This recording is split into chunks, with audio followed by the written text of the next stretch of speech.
Bonjour et bienvenue dans ma première vidéo qui parlera des séries télé de super-héros. Depuis quelques années, les séries de super-héros fleurissent sur les chaînes américaines. Essentiellement composées d'adaptations d'univers Marvel ou DC Comics, il existe également des créations originales. Ce sujet sera découpé en deux vidéos. Celle-ci, dans laquelle je vais vous parler des séries adaptées de l'univers DC Comics, et une seconde sur les séries Marvel et toutes les autres séries de super-héros. Commençons tout de suite avec les séries adaptées d'univers DC Comics. La première série de super-héros de l'histoire est Adventures of Superman, sortie en 1952. La série n'est pas très connue, mais elle aura tout de même duré 6 saisons pour un total de 104 épisodes. Batman est la première série de super-héros à devenir populaire dans le monde entier.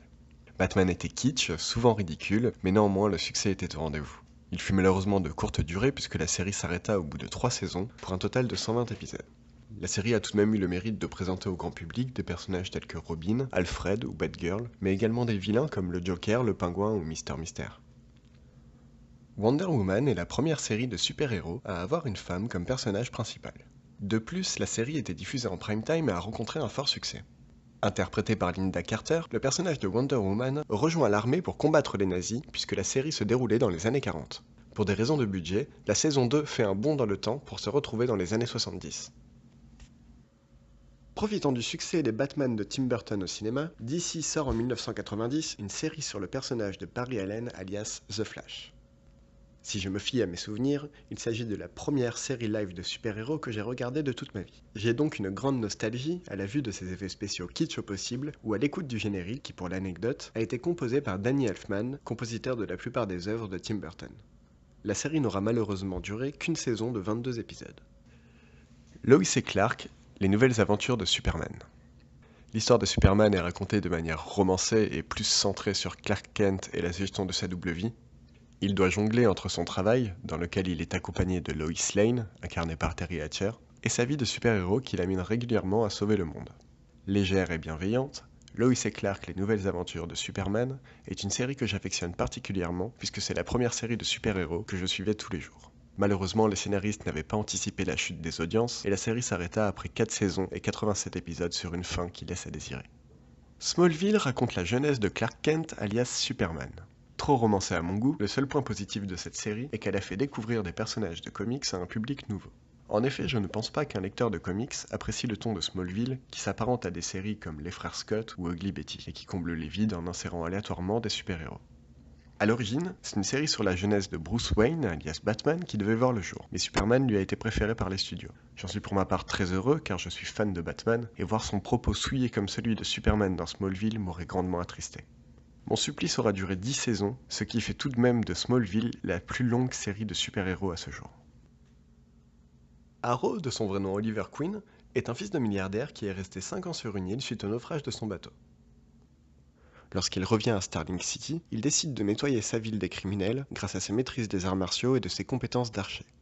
L'univers de la série est totalement cohérent avec celui des comics et pour cause, des scénaristes du comics participent à l'écriture de Arrow. D'ailleurs, le personnage de John Diggle a été intégré dans les comics suite au succès de la série.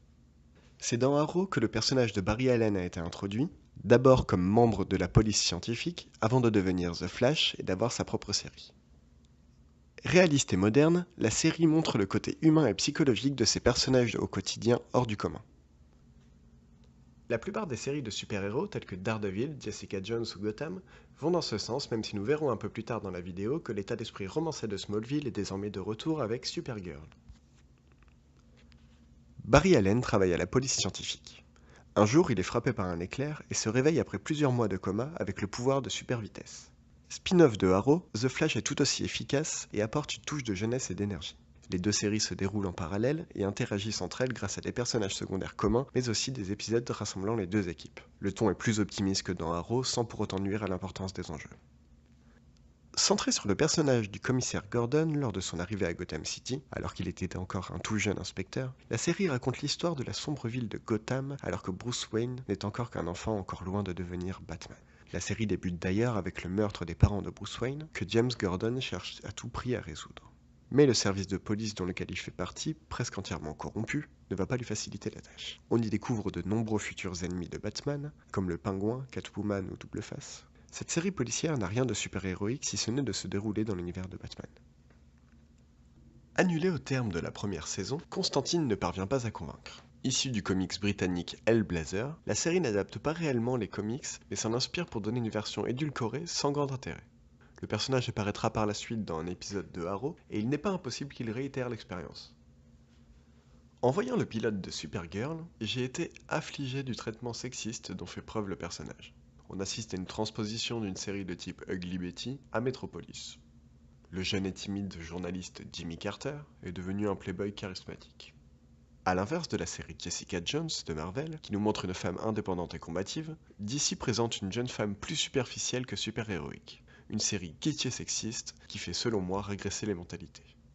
DC's Legends of Tomorrow. Ce nouveau spin-off de l'univers Arrow The Flash réunira une équipe de héros et de vilains composée de Atom, Captain Cold, Canary, Firestorm, Hawkman, Hawkgirl et bien d'autres. Informés par Rip Hunter, ils devront collaborer pour sauver la planète. Voilà, nous avons fait le tour des séries adaptées d'univers DC Comics. N'hésitez pas à me dire ce que vous en avez pensé dans les commentaires. Quant à moi, je vous donne rendez-vous pour une nouvelle vidéo qui vous parlera des séries adaptées d'univers Marvel et de toutes les autres séries de super-héros.